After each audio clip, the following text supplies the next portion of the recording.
आज हम Lord of all realms के एपिसोड 121, 122, 123, 124, 125 को एक्सप्लेन करेंगे हिंदी में। ज्वाला ड्रैगन कवच धीरे धीरे दूर होता गया और अंततः दूर आकाश में पूरी तरह से गायब हो गया। एक स्पिरिट चैनलिंग ग्रेड कीमती खजाना। जबरदस्त सदमे में फंसे सभी लोगों की निगाहें फ्लेम ड्रैगन कवच पर टिकी थी, जो उड़ रहा था। नित्यान की कसकर सिकुड़ी हुई भौहें धीरे धीरे ढीली पड़ गईं क्योंकि उसने खुद से फुसफुसाया, ऐसा लगता है कि असंख्य अर्थ फ्लेम क्रिस्टल स्ट्रिंग्स को अवशोषित करने के बाद इसकी छिपी आत्मा आखिरकार पूरी तरह से जागृत हो गई है। ड्रैगन की हड्डी, जिसे रक्तकोर के रूप में भी जाना जाता है, उसके कब्जे में तब से थी जब वह 1 वर्ष का था। हालांकि नित्यान ने इससे पहले कभी संवाद नहीं किया था।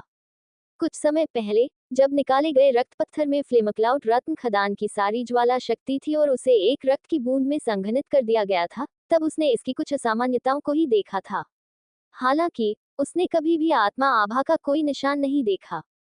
जब फ्लेम ड्रैगन कवच ने उसे त्याग दिया और उसके आह्वान के बावजूद अपने आप ही पृथ्वी के कोर में प्रवेश कर गया, तब उसे यह एहसास हुआ कि रक्तकोर की अपनी चेतना हो सकती है।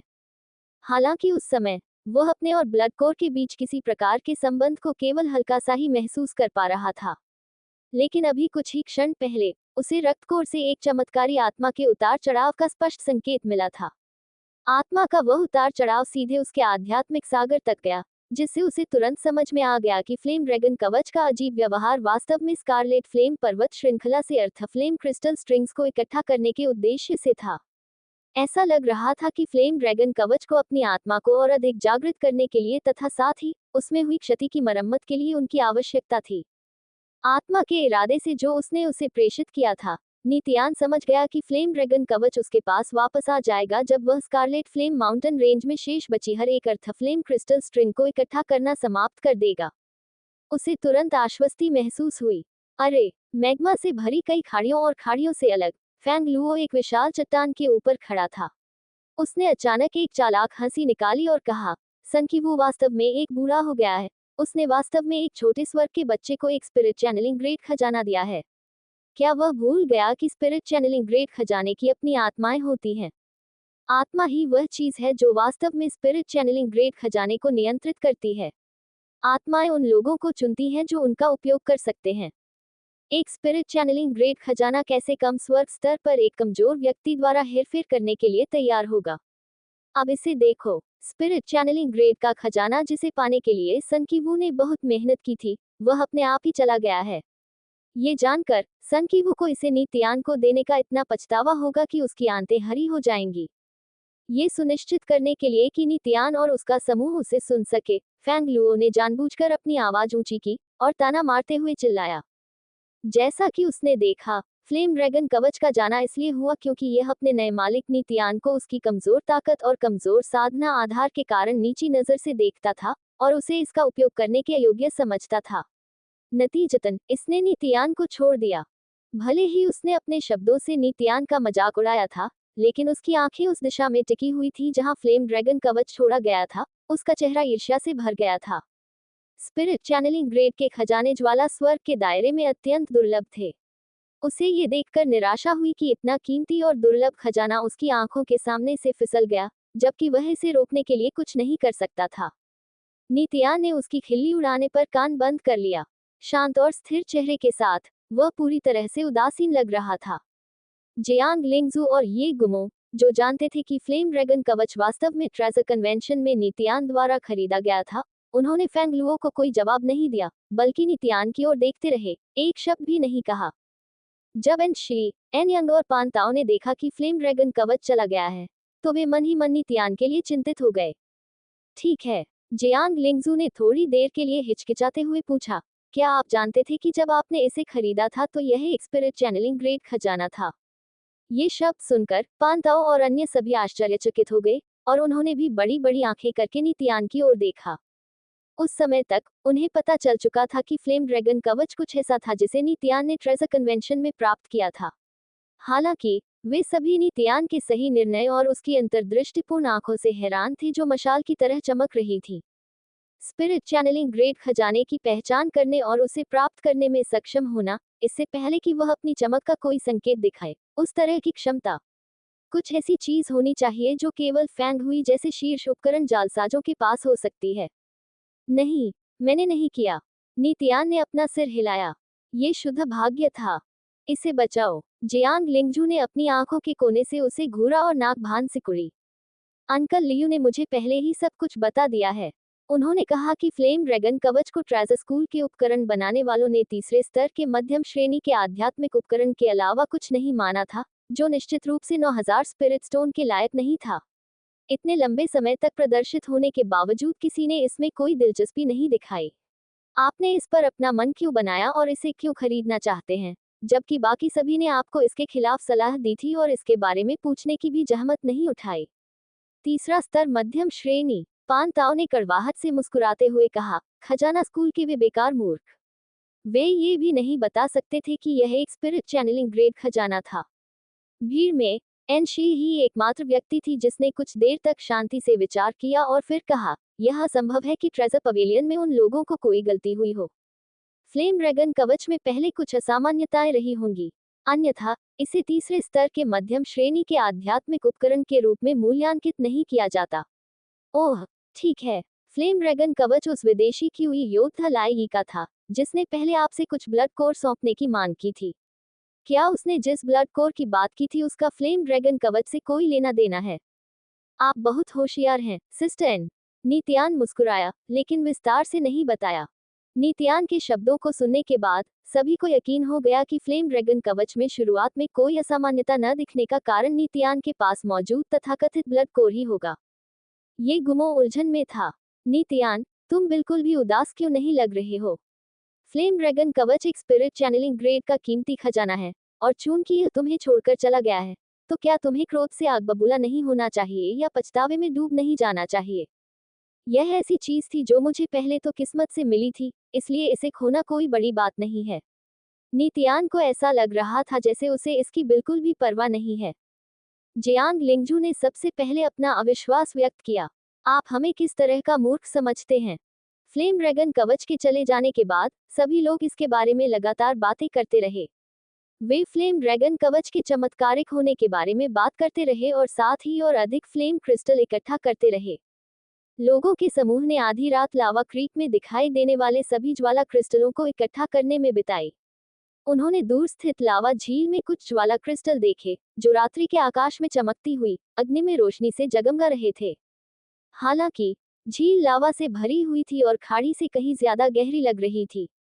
झील के तल से उन फ्लेम क्रिस्टल को निकालना कहीं ज्यादा मुश्किल होगा। इसके अलावा झील उनसे बहुत दूर थी और उनके आसपास पर्याप्त गिरे हुए पत्थर भी नहीं थे, जिनका उपयोग करके वे तालाब तक जाने के लिए रास्ता बना सकें। कुछ प्रयासों के बाद उन्हें विश्वास हो गया कि यह वास्तव में एक असंभव कार्य है, और वे उसी रास्ते से पर्वत शिखर पर लौट आए जिस रास्ते से वे आए थे। उस रात बाद में समूह एक बार फिर पहाड़ की चोटी पर लौटा, जहां उन्होंने चुपचाप उन ज्वाला क्रिस्टलों की जांच की जिन्हें उन्होंने इकट्ठा किया था। नीतियान के कंगन में ज्वाला क्रिस्टल का एक छोटा सा ढेर था। उसने कुल 19 टुकड़े गिने। प्रीमियम ग्रेड आध्यात्मिक सामग्री के रूप में एक फ्लेम क्रिस्टल का मूल्य लगभग 1000 फ्लेम क्लाउड रत्नों के बराबर था, जिस तरह के रत्नों का उपयोग नी कबीले द्वारा किया जाता था। उन 19 फ्लेम क्रिस्टल के मूल्य से मेल खाने के लिए नी कबीले को लगभग 10 वर्षों तक फ्लेम क्लाउड रत्नों का खनन करना होगा। नीतियान ने मन ही मन मिश्रित भावनाओं के साथ आह भरी। तो जो चीजें पूरे नी कबीले ने 10 साल की कड़ी मेहनत से हासिल की हैं, वे मुट्ठी भर फ्लेम क्रिस्टल के मूल्य से बमुश्किल मेल खा सकती हैं। तब तक उसे यह समझ में नहीं आया कि विभिन्न स्तरों की आध्यात्मिक सामग्रियों के बीच कितना बड़ा अंतर था। गहरी रात में आध्यात्मिक खजाना संप्रदाय की दिशा से भयानक गुड़गुड़ाहटें गूंज रही थीं, जिनके साथ कभी कभी पृथ्वी ज्वाला जानवर की हिंसक चीख भी सुनाई दे रही थी। यद्यपि उनके बीच काफी दूरी थी, फिर भी पृथ्वी ज्वाला जानवर की गड़गड़ाहट अभी भी सुनी जा सकती थी, जो ये संकेत दे रही थी कि दुर्जय पृथ्वी ज्वाला जानवर अब उन्मत्त अवस्था में था। पहाड़ की चोटी पर मौजूद सभी लोगों के चेहरे पर उदासी छा गई, क्योंकि उन्हें एहसास हुआ कि ये तेज आवाजें आध्यात्मिक खजाने के संप्रदाय से आ रही थीं। उन्हें इस बात का बिल्कुल भी अंदाजा नहीं था कि वहां पर हालात कितने खराब थे। अपने दिल में असुरक्षित महसूस करते हुए वे सभी चुपचाप इंतजार करने लगे। जैसे ही रात्रि का पर्दा उठा और ज्वाला स्वर्ग के क्षेत्र पर दिन का प्रकाश चमक उठा, आध्यात्मिक खजाना संप्रदाय से गड़गड़ाहट भरी चीखें गूंजने लगी। जब दिन धीरे धीरे फिर से अंधेरा होने लगा, तब चौकन्ने भीड़ ने ये देखा कि पर्वत श्रृंखला में भरे लावा का स्तर धीरे धीरे कम होने लगा था, क्योंकि लावा पुनः धरती में रिसने लगा था। इस खोज से सभी का उत्साह बढ़ा और उन्हें जीवित रहने की आशा दिखाई दी। ये वास्तव में जलता हुआ लावा ही था जिसने उन्हें स्कारलेट फ्लेम पर्वत श्रृंखला को छोड़ने से रोक रखा था। एक बार जब लावा धरती में वापस चला गया और जमीन पुनः प्रकट हो गई, तो उन्हें संकटपूर्ण स्कारलेट फ्लेम पर्वत श्रृंखला से बच निकलने और कहीं सुरक्षित स्थान पर पहुंचने का अवसर मिल गया। पहाड़ की चोटी पर चुपचाप बैठे और दूर तक देखते हुए नीतियान को अचानक एक हल्की, असामान्य हलचल महसूस हुई। यह असामान्य हलचल उसके कंगन के भीतर से आ रही थी, विशेष रूप से उस कमान पदक से जो उसके गुरु गुजी ने उसे दिया था। हैरान होकर उसने कमांड मेडलियन निकाला। उसने ध्यान से उसकी जांच की, लेकिन उसे कोई असामान्यता नजर नहीं आई। हालांकि कुछ ही सेकंड बाद बादलों के भीतर से थंडर बीस्ट की तीखी चीख गूंज उठी। Thunder beast! नीतियान की आंखें तुरंत उत्साह की रोशनी से चमक उठी। चूंकि थंडर बीस्ट उसे आध्यात्मिक खजाने के संप्रदाय तक उड़ाने में सक्षम था, इसलिए वह उसे स्कारलेट फ्लेम पर्वत श्रृंखला से दूर भी ले जा सकता था और उसे इस परेशानी भरे स्थान से बाहर खींच सकता था। कमांड पदक की असामान्य गति के बारे में अधिक विचार करने के बाद उसे अचानक एहसास हुआ कि thunder beast scarlet flame mountain range और कमांड पदक के बीच के कनेक्शन के माध्यम से उसे ढूंढ रहा होगा। ऐसा लग रहा था कि उनके बीच एक निश्चित सीमा तक संबंध था। शायद थंडर बीस्ट पहले से ही स्कारलेट फ्लेम माउंटेन रेंज के अन्य भागों में लंबे समय से मौजूद था। यह अब तक नहीं था कि थंडर बीस्ट अंततः इस क्षेत्र में उड़कर आया और कमांड पदक की आभा का पता लगाया। ये सीनियर वू का थंडर बीस्ट है। हम बच गए। पान ताओ बहुत खुश लग रहा था। बाकी लोग भी अपने पैरों पर खड़े हो गए। सभी का उत्साह बढ़ गया जब उन्होंने थंडर बीस्ट को दूर आसमान से धीरे धीरे आते देखा, जिसकी रूपरेखा धीरे धीरे स्पष्ट होती जा रही थी। कुछ ही देर बाद थंडर बीस्ट आ गया और नीतियान के पास उतरा। जमीन को छूते ही उसने अपनी बुद्धिमान नजरें नीतियान पर टिका दी, मानो वह उसे अपनी पीठ पर चढ़ने के लिए कह रहा हो। कुछ देर सोचने के बाद नीतियान ने थंडर बीस्ट की आंखों में देखा और कहा, हम सभी को जल्द से जल्द स्कारलेट फ्लेम माउंटेन रेंज को छोड़ना होगा। मेरे ऐसा करने से पहले आपको दूसरे लोगों को अपनी पीठ पर चढ़ने देना होगा, अन्यथा मैं जाने से इनकार करता हूँ। वह जानता था कि यह थंडर बीस्ट घमंडी है और इसे वश में करना मुश्किल है। इससे पहले यह नीतियान को आध्यात्मिक खजाने के संप्रदाय में ले जाने के लिए भी तैयार नहीं था। ये सब वूजी के प्रतिरोध के कारण ही था कि थंडर बीस्ट ने आत्मसमर्पण करने का फैसला किया और नीतियान को आध्यात्मिक खजाने के संप्रदाय में शामिल कर लिया, यद्यपि अनिच्छा से। थंडर बीस्ट की पीठ इतनी चौड़ी थी कि वह सबको लेकर उड़ सकता था। हालांकि नीतियान को डर था कि वह इतना कठिन लेकिन निरर्थक काम करने को तैयार नहीं होगा। जैसी कि उम्मीद थी, जैसे ही उसने सुना कि उसे सभी को साथ लेकर चलना होगा, थंडर बीस्ट ने तुरंत दहाड़ मारी, जिससे वहां उपस्थित सभी लोगों के सामने उसकी नाराजगी स्पष्ट हो गई। जैसे ही नीतियान अपनी बात जारी रखने वाला था, एन शी ने अपने होंठ सिकुड़े और मुस्कुराई। उसने अपने कंगन से बिजली की तरह चमकने वाले 3 हरे जैद के टुकड़े निकाले और उन्हें थंडर बीस्ट के मुंह के पास रख दिया। थंडर बीस्ट ने उन पर नजर डाली और उसकी आंखें अचानक चमक उठी। उसने तुरंत उन सभी को निगल लिया, मानो उसे डर था कि एन शी उन्हें वापस ले जाएगी। अब सब ठीक है, एन शी ने प्यार से मुस्कुराया और थंडर बीस्ट की गर्दन को धीरे से सहलाया, फिर उसकी पीठ पर चढ़ने की पहल की। थंडर बीस्ट ने न केवल प्रतिरोध नहीं किया, बल्कि वह आगे की ओर झुक भी गया ताकि उसके लिए उठना आसान हो जाए। नीतियान के चेहरे पर एक अजीब सा भाव उभर आया। आंखें चौड़ी करके उसने अतुलनीय रूप से सौम्य थंडर बीस्ट को घूरते हुए कहा, अब मुझे आखिरकार समझ में आ गया कि तुम मुझे पहले क्यों लेने में इतने अनिच्छुक थे। ये सब इसलिए था क्योंकि मैंने तुम्हें बदले में कुछ नहीं दिया। थंडर बीस्ट ने एक और दहाड़ लगाए, मानो वह नीतियान से कह रहा हो, तुमने सही कहा। ग्रीन लाइटनिंग रत्न, पान ताओ ने धीरे से कहा जब उसने थंडर बीस्ट को मुट्ठी भर हरे जैद जैसे रत्न निगलते हुए देखा। फिर उसने अपने कंगन में देखा कि क्या उसके पास भी ऐसी ही आध्यात्मिक सामग्री है।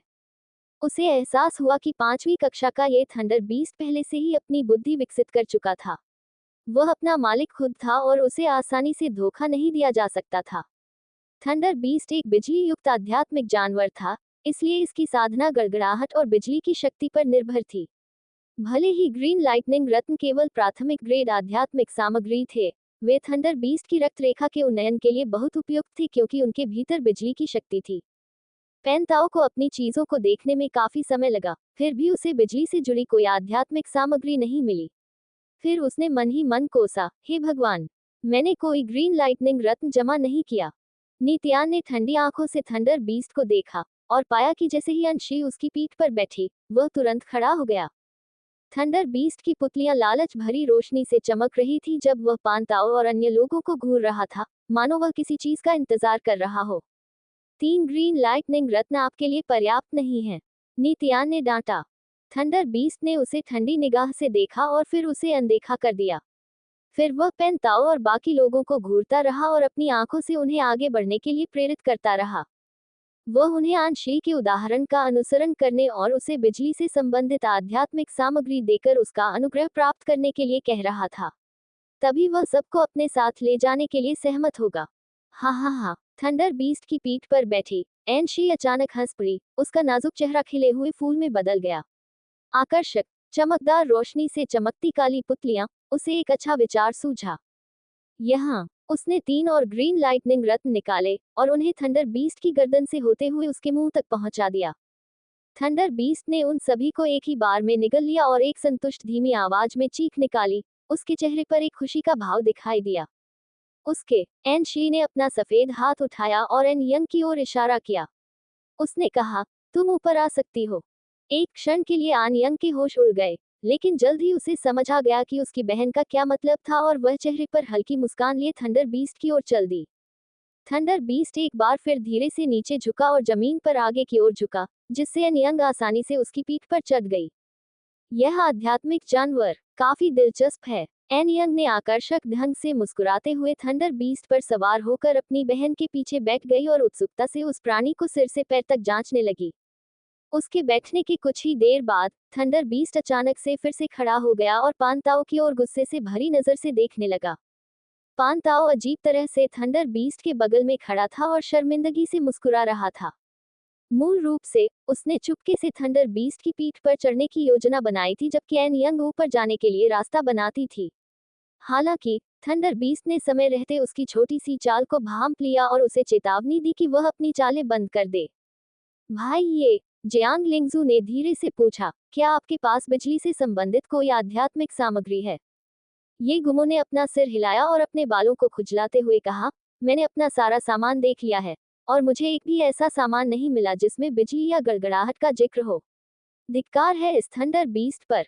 मुझे डर है कि जब तक हम इसे खाना नहीं खिलाएंगे और खुश नहीं करेंगे, ये हमें अपनी पीठ पर चढ़ने नहीं देगा। मैंने बहुत पहले से इस जानवर के घमंड और खजाने के लालच के बारे में सुना है, जियांग लिंगजू ने गाली देते हुए कहा, लेकिन मैंने कभी नहीं सोचा था कि यह इतना आगे बढ़ जाएगा।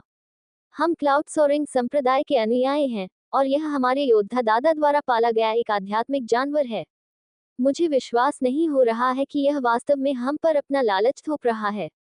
एन शी की काली पुतलियां चमकीली रोशनी से चमक उठी। अच्छा, मेरे कंगन में अभी भी काफी ग्रीन लाइटनिंग रत्न हैं।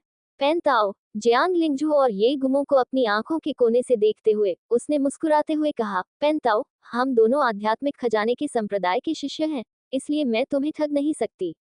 तुम्हें बस मुझे 3 फ्लेम क्रिस्टल देने होंगे और मैं बदले में तुम्हें 3 ग्रीन लाइटनिंग रत्न दूंगी। तुम क्या कहते हो? क्या व्यापार करने का यही तरीका है, बड़ी बहन? पेंताओ गुस्से से हवा में उछल पड़ा।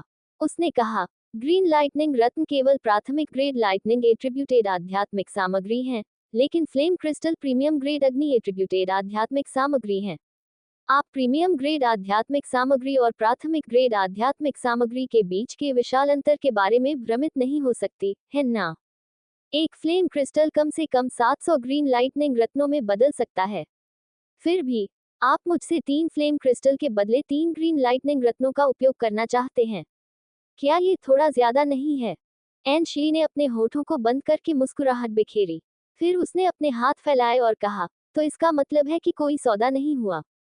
थंडर बीस्ट की उपस्थिति ने उसे हताश जल्द मरुमध्य से भागने का अवसर देखने की अनुमति दी थी। वह जानती थी कि चूंकि यह असामान्य जानवर यहाँ था, इसलिए वे बहुत जल्दी स्कारलेट फ्लेम पर्वत श्रृंखला से बाहर निकलने में सक्षम होंगे। ये बात ध्यान में रखते हुए उसने अपने मन को शांत किया और इस अवसर का लाभ उठाकर जितना संभव हो सके उतना लूटने का निर्णय लिया। नहीं, कोई सौदा नहीं। पान ताओ ने उस निर्णायकता के साथ कहा जो कीलों को काट सकती थी और लोहे को काट सकती थी। ऐसा ही हो, अन शी ने उदासीन रवैया दिखाया। दूसरी ओर नीतियान ने बड़े ही जोर से मुस्कुराया और मन ही मन सोचा कि उसके सामने खड़ी साधन संपन्न महिला ही असली अन शी थी। ऐसा लगता था कि अन शी को व्यापार में सौदेबाजी और लाभ कमाने की आदत थी। नीतियान ने पहले सुना था कि आध्यात्मिक खजाने के संप्रदाय के लिए उसने जो व्यवसाय पहले प्रबंधित किए थे, उन सभी ने भरपूर लाभ कमाया था। उसकी उत्कृष्ट जन्मजात साधना प्रतिभा के अलावा व्यापार क्षेत्र में उसकी कुशलता के कारण ही संप्रदाय गुरु उसे अत्यधिक सम्मान देते थे। आज नीतियान ने अंततः एन शी की धन लूटने की उल्लेखनीय क्षमता देखी थी। पान ताओ ने गुस्से से एन शी को देखा। उसने एक फ्लेम क्रिस्टल निकाला और उसे थंडर बीस्ट के मुंह के पास रखा। ये फ्लेम क्रिस्टल हैं। वे उन ग्रीन लाइटनिंग रत्नों से कहीं ज्यादा कीमती हैं। मैं इस फ्लेम क्रिस्टल का इस्तेमाल स्कारलेट फ्लेम माउंटेन रेंज को छोड़ने के अवसर के बदले में करने को तैयार हूँ। वूश! थंडर बीस्ट ने बदबूदार सांस छोड़ी जिसमें बिजली के बोल्टों की महीन लपटें थीं। उसने फ्लेम क्रिस्टल पर एक नजर भी नहीं डाली और फिर अपना सिर घुमाकर दूर स्थित लावा झील की ओर देखने लगा। ऐसा प्रतीत हो रहा था कि उस झील के तल में बड़ी संख्या में ज्वाला क्रिस्टल लगे हुए थे, जो उज्ज्वल और ज्वलंत प्रकाश से चमक रहे थे। ऐसा करके थंडर बीस्ट पेन ताओ को ये बता रहा था कि उसके पास जो फ्लेम क्रिस्टल हैं, वे उसके लिए एक पैसे के भी लायक नहीं हैं। चूंकि flame crystal scarlet flame mountain range में हर जगह पाए जा सकते थे, इसलिए वे एक और व्यक्ति को ले जाने के लिए पर्याप्त नहीं थे। तुम मूर्ख जानवर हो, पान ताओ क्रोध से बोला। हालांकि थंडर बीस्ट को इसकी कोई परवाह नहीं थी और वह लगातार गंदी सांसें छोड़ता रहा, जो ग्रीन लाइटनिंग रत्नों के शोधन से उत्पन्न हुई थी। शांत और संतुलित तरीके से एन शी ने विस्तृत विश्लेषण प्रस्तुत किया। आपको पता होना चाहिए कि स्कारलेट फ्लेम माउंटेन रेंज सुरक्षित नहीं है। आध्यात्मिक खजाने के संप्रदाय में स्थिति क्या है, इसका किसी को भी अंदाजा नहीं है। अगर पृथ्वी की ज्वाला जानवर अभी भी घाटी को तबाह कर रही है और अगर लावा वापस धरती में रिसता है, तो कई बचे हुए लोग, जो पहले हमारी तरह पहाड़ की चोटी पर फंसे हुए थे, वे सभी जल्द ही फिर से आगे बढ़ सकेंगे। अन्य सभी लोगों को छोड़कर फैंगलुओ और यूटोंग अभी भी हमारे काफी करीब हैं। मुझे विश्वास है कि लावा से भरी नदियों और घाटियों की बाधा के बिना फैंगलुओ और यूटोंग बिना किसी हिचकिचाहट के यहाँ भाग आएंगे और यहाँ हर किसी को पहले संभव क्षण में मार देंगे। और यह केवल वह स्थिति है जिसे हम जानते हैं। ऐसे और भी विशेषज्ञ हो सकते हैं जिनके बारे में हम नहीं जानते। स्कारलेट फ्लेम पर्वत श्रृंखला में और अधिक समय बर्बाद करना बहुत ही मूर्खतापूर्ण है। ये हमें और भी अधिक खतरे में डाल देगा। एन शी ने थोड़ा सा मुंह सिकुड़ा और गरिमापूर्ण लहजे में भीड़ को समझाया कि वे किस गंभीर स्थिति में हैं।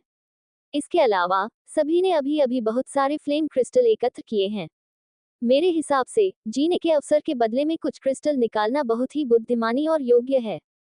नीतियान को उसकी बातें सुनना और उसे पेन ताओ और अन्य लोगों को ध्यान से देखते हुए देखना काफी दिलचस्प लगा। अनजाने में ही उसके मुंह के कोने पर मुस्कुराहट आ गई। वह पहले ही एन शी की योजना को समझ चुका था। जाहिर है, उसने पेन ताओ और अन्य लोगों के हाथों से कुछ फ्लेम क्रिस्टल लूटने के लिए एक असाधारण अवसर का लाभ उठाया था।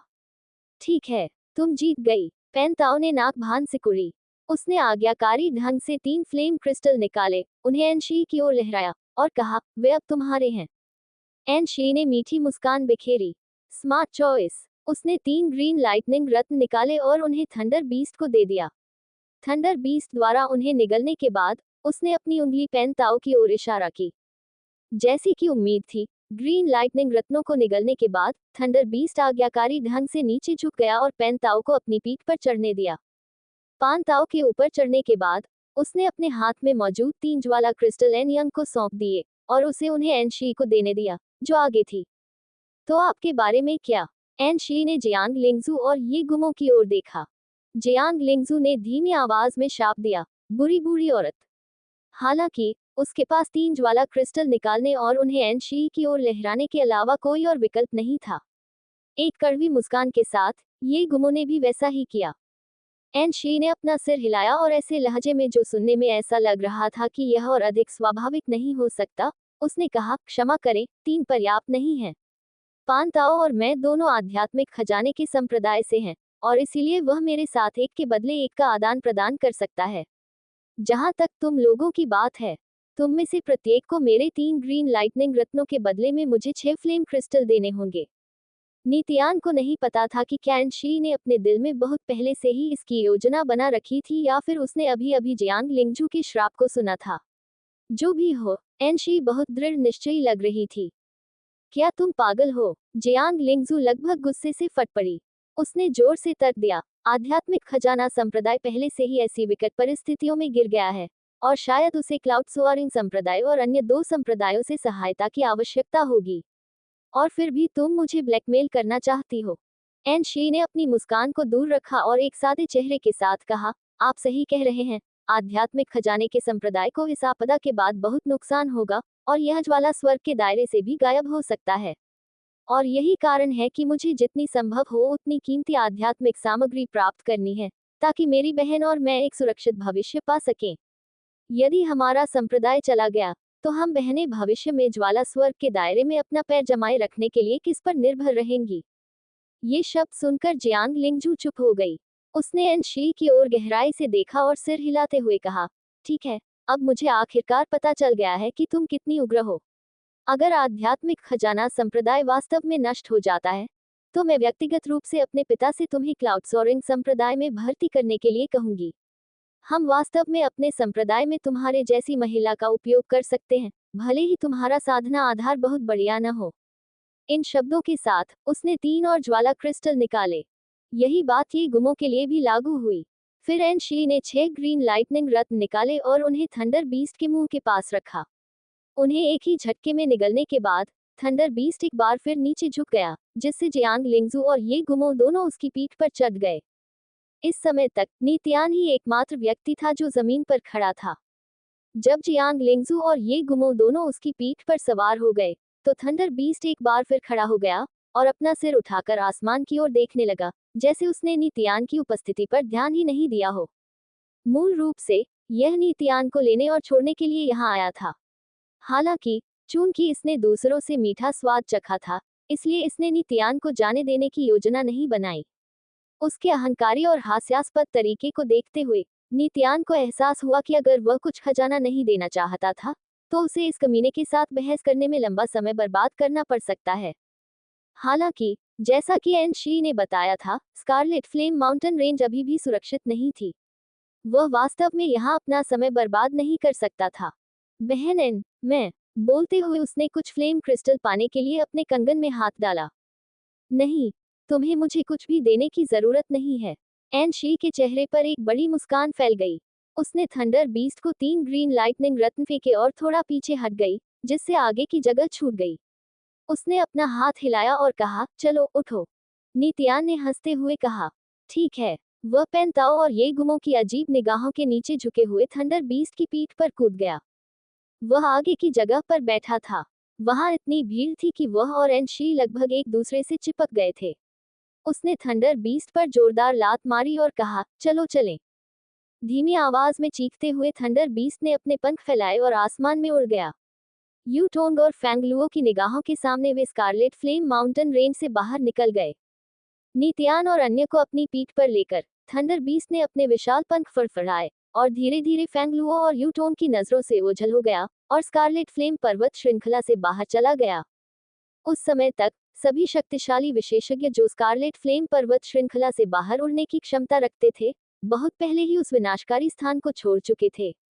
जो लोग वहां से नहीं निकल सके लेकिन आपदा से बच निकलने में सफल रहे, वे सभी विभिन्न पर्वत चोटियों या गुफाओं में बिखर गए तथा लावा के वापस जमीन में समा जाने का इंतजार करने लगे। एक छोटे पत्थर के पहाड़ की चोटी पर खड़े होकर मिस्टिक मिस्ट संप्रदाय के हान शिन ने दूर आकाश में एक असामान्य जानवर की ओर इशारा किया। यह एक थंडर बीस्ट है। ये देखकर कि वह उसकी ओर उड़ रहा है, उसने उत्साह में अपने हाथ हिलाकर उसकी ओर इशारा किया। जैसे ही वह करीब आया, उसकी नजर नीतियान और उसके समूह पर पड़ी, जो उसकी पीठ पर बैठे थे। झेंग बिंग अपने पैरों पर खड़ा हुआ और थंडर बीस्ट को देखा। उसकी आंखें आश्चर्य से भरी हुई थी। उसने अपनी आवाज में आश्चर्य के साथ कहा, वे सभी सफल हुए। हान शिन और वह काफी भाग्यशाली थे। एन शी और पार्टी से अलग होने के बाद उन्हें किसी परेशानी का सामना नहीं करना पड़ा। उन्होंने जल्द से जल्द स्कारलेट फ्लेम माउंटेन रेंज से बाहर निकलने की कोशिश की और फिर सीधे मिस्टिक मिस्ट संप्रदाय की दिशा में मार्च किया। पहले तो उनकी योजना सफल रही। वे मन ही मन खुश थे कि उन्हें पीछे नहीं रहना पड़ा और एनशी और अन्य लोगों के साथ नितियान का इंतजार नहीं करना पड़ा। लेकिन बाद में स्कारलेट फ्लेम माउंटेन रेंज में बड़े बदलाव हुए। धरती के कोर से उग्र लावा निकल रहा था। विकल्प खत्म होने पर उन्होंने भी नितियान और पार्टी की तरह एक पत्थर की चोटी पर शरण लेने का विकल्प चुना। इसके तुरंत बाद उबलते लावा ने पूरी पर्वत श्रृंखला को जलमग्न कर दिया और कई पर्वत चोटियां एक दूसरे से अलग हो गईं। सौभाग्य से वे बच गए। पिछले 2 दिनों से वे लोग स्कारलेट फ्लेम पर्वत श्रृंखला से बाहर निकलने के तरीकों के बारे में सोच रहे थे, लेकिन उनका कोई भी उपाय कारगर नहीं हो पाया। जैसे ही वे अपनी बुद्धि के अंत में थे, थंडर बीस्ट आकाश में उड़कर उस पर्वत शिखर की ओर बढ़ गया जिस पर वे थे। नितियान और अन्य लोगों को देखकर हानशिन ने उत्सुकता से अपने हाथों को हिलाया, उम्मीद करते हुए कि नितियान और अन्य लोग उसे और झेंग बिन को देख सकें। कृपया हमें अपने साथ ले चलो, हानशिन ने जोर से पुकारा। उसके चेहरे पर अदम्य उत्साह था और वह खुशी से उछल रही थी, मानो इतने लंबे इंतजार के बाद उसे आखिरकार उम्मीद की किरण दिख गई हो। हालांकि झेंग बिन चुप रहा और कुछ भी नहीं बोला। पान ताओ ने अपनी ठुड्डी नीचे की और देखा कि झेंग बिन और हानशिन पहाड़ की चोटी पर अपने पैरों के बल खड़े थे। उसने भौहें सिकुड़ते हुए कहा, ये वे हैं। आप लोगों को क्या लगता है कि हमें क्या करना चाहिए? कुछ दिन पहले नितियान ने फ्लेम ड्रैगन कवच में असामान्य बदलावों को महसूस किया था, जब वह अपने स्वास्थ्य लाभ के लिए बीच में था। झेंग बिन और हानशिन को जब पता चला कि वह सुरंग में भाग गया है, तो उन्होंने अंदर ही अंदर उसकी लापरवाही को तुच्छ जाना और इस तरह समूह से अलग होने का फैसला किया। पान ताओ को यह देखकर आश्चर्य हुआ कि जब वे अंततः स्कारलेट फ्लेम पर्वत श्रृंखला को छोड़ पाए तो उन्होंने उन दोनों को फिर से देखा। सबसे आगे बैठे नितियान ने स्पष्ट भाव से कहा, यहाँ बहुत भीड़ है। हम 2 और लोगों के लिए पर्याप्त जगह नहीं बना सकते। इसके अलावा थंडर बीस्ट भी शायद वजन नहीं उठा पाएगा। इसके अलावा आप सभी ने देखा है कि थंडर बीस्ट मुझसे आदेश लेने को तैयार नहीं था। असल में वह मेरी बिल्कुल भी नहीं सुनता है। उसके पीछे बैठी हुई एन शी ने अपने दोनों हाथ उसकी कमर के चारों ओर रखे, लेकिन मुश्किल से उसे छू पाई। उसने अपना चेहरा एक तरफ घुमाया और अपनी आंखों के कोने से झेंग बिन और हान शिन को देखा। उसने एक खाली स्वर में कहा, मेरे पास और कोई ग्रीन लाइटनिंग रत्न नहीं है। मुझे भी लगता है कि यहाँ बहुत भीड़ है, पान ताओ ने कहा। ये गुमो ने ठंडे स्वर में कहा, अगर थंडर बीस्ट बहुत ज्यादा लोगों को ले जाएगा, तो मुझे डर है कि वह उसका वजन नहीं झेल पाएगा। अगर वह आसमान से गिर गया तो क्या होगा? हम सब एक साथ मर जाएंगे, है न? जियांग लिंगजू ने नाक सिकुड़ी और थंडर बीस्ट की कमर पर अपने पैर से लात मारी। उसने आग्रह किया, तेज उड़ो। हालांकि किसी ने भी इसे स्पष्ट रूप से नहीं कहा, लेकिन सभी ने इस मामले पर अपना रुख स्पष्ट रूप से व्यक्त किया था, जो था कोई भी नहीं चाहता था कि थंडर बीस्ट रुके। इसके बाद हानशिन की उत्साहित चीखों के बावजूद थंडर बीस्ट उस चोटी के ठीक ऊपर से गुजरा, जहां वह और झेंग बिन थे, बिना रुकने का जरा सा भी इरादा किए। वे चले गए। हानशिन वहीं हैरान खड़ी थी। कुछ क्षण बाद उसने अचानक एक कान फाड़ देने वाली तीखी चीख निकाली, वे वास्तव में हमें छोड़कर चले गए। क्या चारों संप्रदाय सहयोगी नहीं हैं? वे हमें इस तरह कैसे छोड़ सकते हैं? झेंग बिन ने कुछ नहीं कहा, बल्कि एक गहरी सांस ली और चुपचाप अपना सिर झुका लिया। उस समय उसके दिल में बहुत पछतावा हुआ। उसे उस फैसले पर पछतावा हुआ जो उसने कई दिन पहले लिया था। जब नितियान ने स्वयं ही कार्य किया था और अन्य लोगों को पता नहीं था कि वह कहाँ है, तो उसने और हानशिन ने उन्हें छोड़कर अपनी सुरक्षा के लिए स्वयं ही आगे बढ़ने का निर्णय लिया था। इसी प्रकार आज, जब थंडर बीस्ट ने नितियान को ढूंढ लिया और अन्य लोगों को स्कारलेट फ्लेम पर्वत श्रृंखला से दूर ले गया, तो उन्होंने उन दोनों को छोड़ दिया। झेंग बिन समझ गया कि वे जो बो रहे थे, वही काट रहे थे। झेंग बिन और हानशिन के साथ संक्षिप्त अंतराल के बाद थंडर बीस्ट की पीठ पर बैठी भीड़ चुप हो गई, किसी ने भी बातचीत शुरू नहीं की। नितियान ने भी एक शब्द नहीं बोला। थोड़ी देर बाद, जब थंडर बीस्ट एक गहरी लावा झील के ऊपर उड़ रहा था, नितियान ने एक बार फिर फ्लेम ड्रैगन कवच की आभा को महसूस किया। वह आसमान में बहुत ऊपर था, जबकि फ्लेम ड्रैगन कवच लावा झील के तल में गहराई में था। वह अपनी आंखों से फ्लेम ड्रैगन कवच को नहीं देख सकता था और अपनी मानसिक जागरूकता से उसे केवल थोड़ा बहुत ही महसूस कर सकता था। ये जगह बहुत खतरनाक है, मैं जा रहा हूँ। उसने अपनी मानसिक शक्ति से अपने विचार व्यक्त करने की कोशिश की। कुछ ही क्षणों बाद उसे अपने आध्यात्मिक सागर में फ्लेम ड्रैगन कवच की प्रतिक्रिया प्राप्त हुई। फ्लेम ड्रैगन कवच की प्रतिक्रिया में कोई विशिष्ट शब्द नहीं थे, बल्कि इसके बजाय ये केवल एक चमत्कारी आत्मा उतार चढ़ाव का एक झोंका था, जो नितियान को पहले से ही समझ में आ रहा था।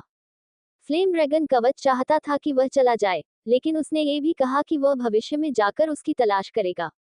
ये भविष्य में मुझे ढूंढने आएगा। राहत महसूस करते हुए नितियान की अभिव्यक्ति तुरंत ढीली पड़ गई, ये जानते हुए कि फ्लेम ड्रैगन कवच को स्कारलेट फ्लेम माउंटेन रेंज में सभी अर्थ फ्लेम क्रिस्टल स्ट्रिंग्स को इकट्ठा करने और फिर उसकी तरफ लौटने में अधिक समय नहीं लगेगा। जब नितियान ने फ्लेम ड्रैगन कवच से संवाद किया तो पेंताओ और अन्य लोगों को कुछ भी महसूस नहीं हुआ। केवल एनशी, जो उसके पीछे बैठी थी, उसने अपनी चमकती हुई आंखें घुमाई और चुपके से गहरी लावा झील की ओर देखा।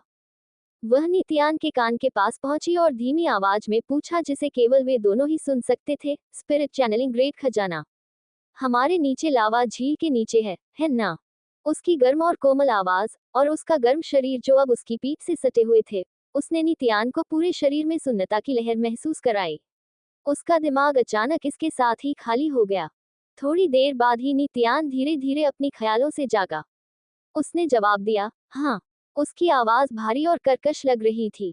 अभी अभी मैंने महसूस किया कि आपकी मानसिक जागरूकता का एक धागा, जो एक धागे की तरह बारीक है, अचानक आत्मा की जागरूकता के दूसरे धागे से जुड़ गया। उसके कुछ शर्मिंदा चेहरे को देखते हुए एन शी ने धीरे से हंसते हुए कहा, आप आत्मा के स्तर पर इसके साथ संवाद कर सकते हैं, है ना? ऐसा लगता है, नितियान ने बुदबुदाया। उस समय एन शी ने अपनी बाहें उसकी कमर के निचले हिस्से में लपेट ली थीं। उसका सुडौल शरीर अब उसकी पीठ से सटा हुआ था, जबकि वह धीमी और नर्म आवाज में उसके कान में फुसफुसा रही थी। इससे उसका खून बढ़ गया, जिससे वह भ्रमित और विचलित महसूस करने लगा। ये पहली बार था जब उसने ऐसा कुछ अनुभव किया था। रास्ते में एन शी ने उससे बातचीत की। उसे नहीं पता था कि वह जानबूझकर ऐसा कर रही थी या थंडर बीस्ट की पीठ पर जगह कम थी, लेकिन जब से उन्होंने बातचीत शुरू की थी, तब से उसका शरीर उसकी पीठ से सटे हुए थे।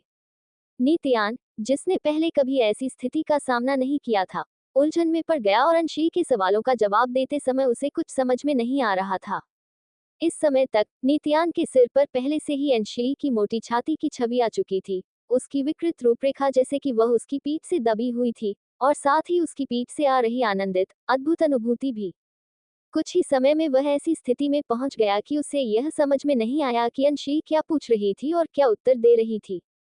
काफी समय बाद उसने महसूस किया कि एनशी ने धीरे धीरे अपने सफेद हाथों को ढीला कर दिया है, जो पहले उसकी कमर के चारों ओर कसकर बंधे हुए थे। इसके अलावा वह थोड़ा पीछे की ओर खिसक गई ताकि उनके बीच कुछ दूरी बन जाए। अब वह अपने शरीर को उसके खिलाफ नहीं दबा रही थी। केवल उसी क्षण वह धीरे धीरे स्पष्ट हो गया और अजीब, भ्रमित स्थिति से उबर गया। अरे छोटे बदमाश, अपना हाथ मेरे पैर से हटाओ, अंशी ने धीरे से फुसफुसाया।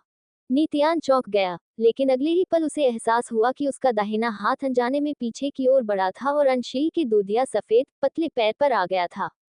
मलमल की एक हल्की परत से अलग होने के बावजूद वह अभी भी उसकी खूबसूरत टांग की सही वक्रता और कसावट को महसूस कर सकता था। जल्दी करो और अपना हाथ हटाओ, एन शी ने उसे फिर से कोमल आवाज में चेतावनी दी।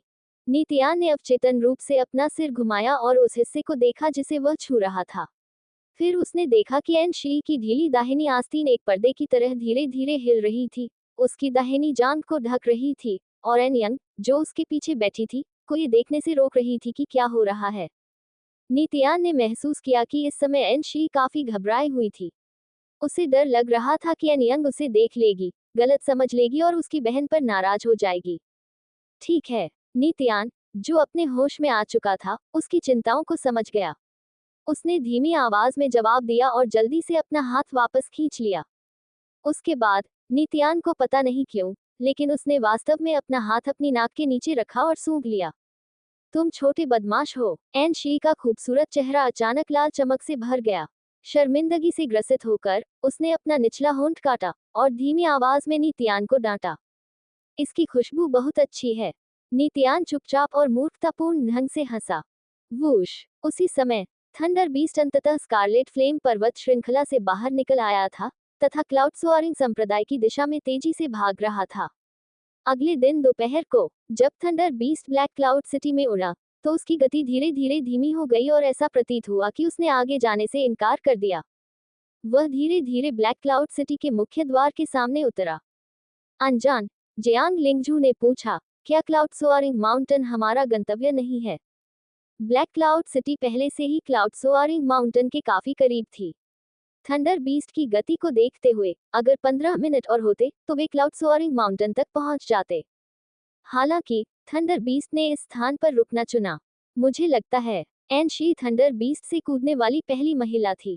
क्लाउड सोआरिंग माउंटेन की अस्पष्ट रूपरेखा को देखते हुए उसने कहा, शायद क्लाउड सोआरिंग संप्रदाय सुरक्षित नहीं है। क्या? जियांग लिंगजू का चेहरा पीला पड़ गया। कुछ देर सोचने के बाद एन शी ने अपना आकलन बताया, नरक संप्रदाय, रक्त संप्रदाय और भूत संप्रदाय सभी एक ही पक्ष में हैं। हालांकि केवल भूत संप्रदाय और रक्त संप्रदाय ने आध्यात्मिक खजाने के संप्रदाय पर आक्रमण किया। क्लाउड सोआरिंग संप्रदाय हमारे संप्रदाय के अपेक्षाकृत करीब है। मेरा मानना है कि नर्क संप्रदाय के विशेषज्ञ क्लाउड सोआरिंग पर्वत की परिधि के चारों ओर घात लगाए बैठे हैं ताकि क्लाउड सोआरिंग संप्रदाय को हमारी सहायता के लिए आने से रोका जा सके। उसकी बातें सुनकर सभी को निराशापूर्ण घटनाक्रम का एहसास हुआ। ये देखकर कि थंडर बीस्ट का फिर से बाहर निकलने का कोई इरादा नहीं था, वे सभी एक एक करके नीचे कूद पड़े। नी कबीले का वू ताओ शहर के दरवाजे के ऊपर खड़ा था। हाथ हिलाते हुए उसने चिल्लाते हुए कहा, नी तियान, क्लाउड सोआरिंग संप्रदाय सुरक्षित नहीं है। संप्रदाय के मुखिया ने सभी को ब्लैक क्लाउड सिटी में रहने का आदेश दिया है और कोई भी क्लाउड सोआरिंग संप्रदाय में नहीं जाएगा। उसकी बातें सुनकर सभी को तुरंत एहसास हो गया कि अनशी की अटकलें सही थीं।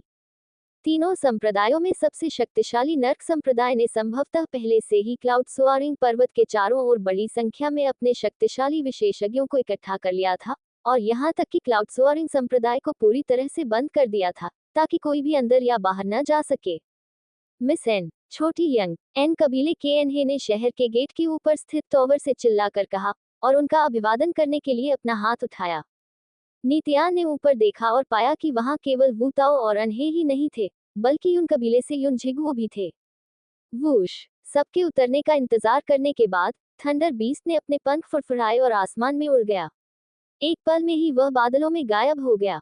क्रियाओक, शहर के भारी द्वार धीरे धीरे खुले और उसी तरह के भारी मूड के साथ नीतियान और उसका समूह ब्लैक क्लाउड सिटी में चला गया। यह विशाल द्वार क्लाउड सोआरिंग पर्वत की दिशा में था और सामान्यतः ये केवल रात होने पर ही बंद होता था। हालांकि अब दिन हो चुका था, फिर भी शहर का फाटक बंद था। कुछ तो गड़बड़ थी, ये तो साफ था।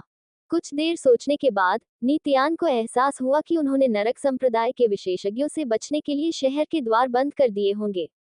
हालांकि सच्चाई ये थी कि नरक संप्रदाय भूत संप्रदाय और रक्त संप्रदाय से कहीं ज्यादा शक्तिशाली था। अगर वे वास्तव में ब्लैक क्लाउड सिटी की तरह कमजोर सुरक्षा को भेदना चाहते थे तो उन्हें कैसे रोका जा सकता था। शहर में प्रवेश करते ही जियांग लिंगजू ने कहा, मेरे पिता ने आपको ब्लैक क्लाउड सिटी में रहने का आदेश दिया था।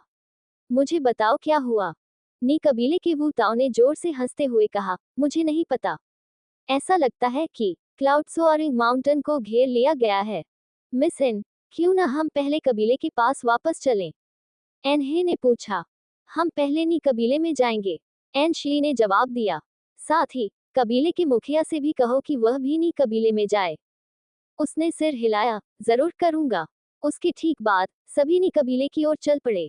रास्ते में वू ताओ ने उन्हें पिछले कई दिनों में हुई घटनाओं के बारे में बताया। उनके अनुसार क्लाउड सोआरिंग संप्रदाय से ली फैन 2 दिन पहले अचानक आए थे और उसने सभी को अगले कुछ दिनों के दौरान किसी भी समय ब्लैक क्लाउड सिटी नहीं छोड़ने के लिए कहा था। हालांकि ली फैन ने उन्हें यह नहीं बताया कि ऐसा क्यों हुआ। इसके विपरीत ये ऊ कबीला था जो ग्रेवल संप्रदाय से जुड़ा था, जिसने कुछ समाचार प्राप्त किए थे और पाया था कि कई अपरिचित विशेषज्ञ क्लाउड सोआरिंग पर्वत के आसपास दुबके हुए देखे गए थे।